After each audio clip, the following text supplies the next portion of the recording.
Thank you, Courtney, for closing the door. That will now be on video. So let's take a look at number 1. And it says, while Dorothy had her garage sale, she kept track of how many items sold within different price ranges. And it says, complete the last column of the table and create a relative frequency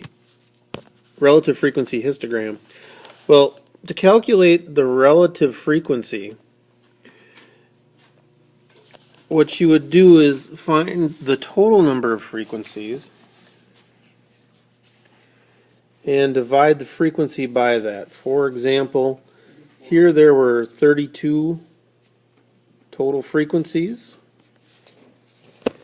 And if you divide it by 32, you get 0.25. And like if you divide by 2, you get 0.06. And from this, what you would do is you would use these values to make a histogram. And it's just basically a bar chart. Okay. Any questions on number 1? No. Number 2 says Franklin has never been the most politically correct of individuals. And when his math teacher told him to create a survey and represent the results with a graph, Franklin probably should have run his idea by his teacher first. Below is Franklin's histogram. Based on this graph, what do you think Franklin did at his survey? The weight of Jessica. Yes, the weight. Or how much Jessica does a Jessica weigh? I'll admit I'm quite impressed that he got the number of responses he did, and it says nothing about Franklin having to go to the hospital with a broken jaw. So,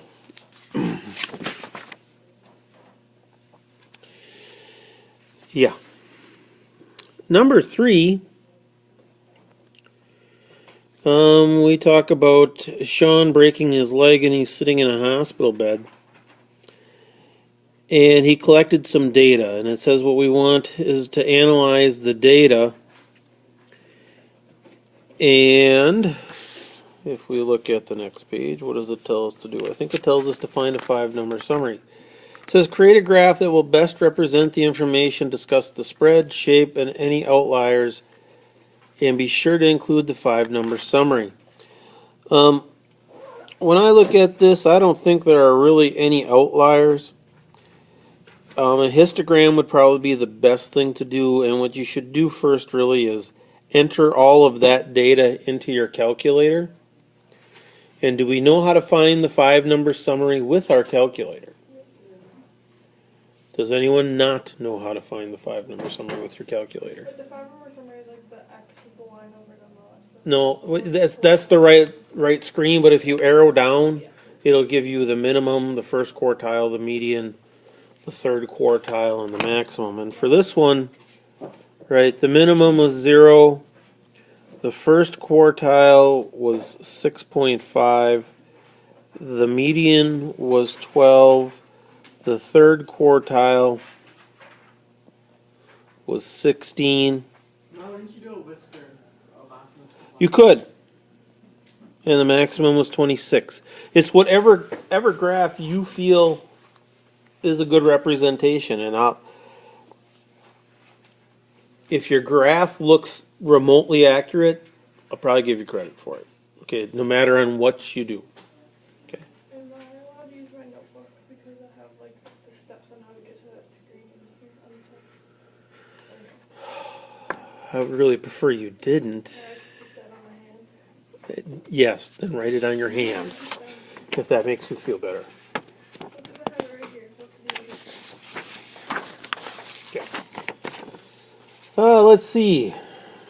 Number 4, we've got Rona. Right? Rona has 2 curves that she sketched out. And part A asks which one has the greater mean. And as you look at that, which one has the greater mean, A or B? A. A. And why does A have the greater mean? Because isn't mean the most common number? Yes. I mean, A is the highest in that area. It's farthest right. Okay. And part B, which curve has the greater standard deviation? B. B. And how do we know that it's B? Because it's more of a bell curve. It's more spread out, right? Yep. Good. All right. Number 5. Nicole wanted to research how many students would attend the school dance.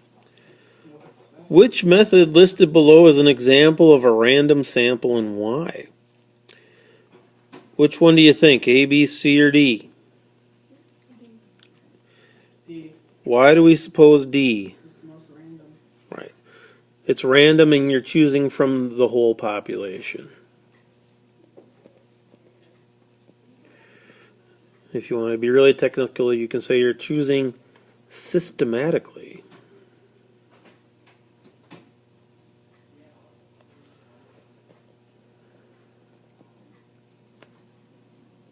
From the whole population.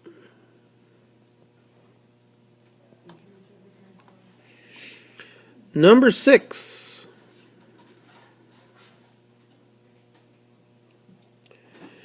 Andrea wanted to know how much time people spend on the internet each day. She decided she would conduct a convenience sample. Which of the following would be a convenience sample and why? Which one do you think? A, B, C, or D? A. A, right? Because it's people she sees, people, easy access, right? Easy access to the chip, Linda. Yeah. Yeah. All right.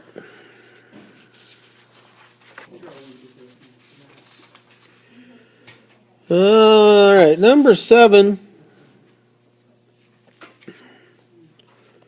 Which of these statements is the least biased? Which one do you think? A? What's that? This is like favoring. It's like you're favoring one side or the other. I would have selected A because they have kind of conditional statements in the rest, and it's like for part B it says people have said there is a need for stricter laws on dangerous weapons. Do you agree?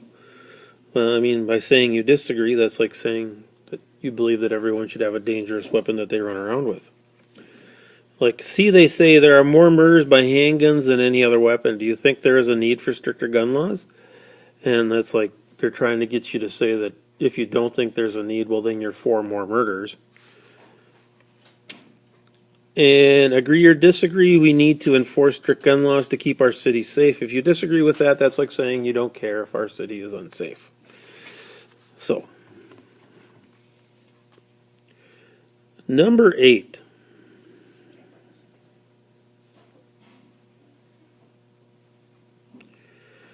Why is this statement considered biased? Should we reduce violent crime by getting guns off the streets, or should we just keep criminals in jail longer?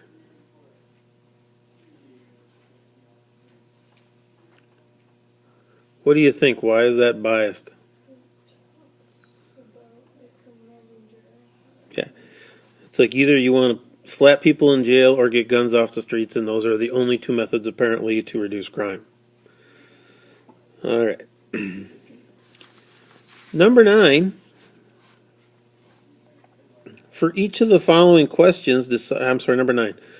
For the school survey regarding favorite class, Joey only surveyed the basketball team. Is this a valid sample of the entire school? No. Oh, because our basketball teams are stupid. You're saying it just to your cake, Courtney, by the way.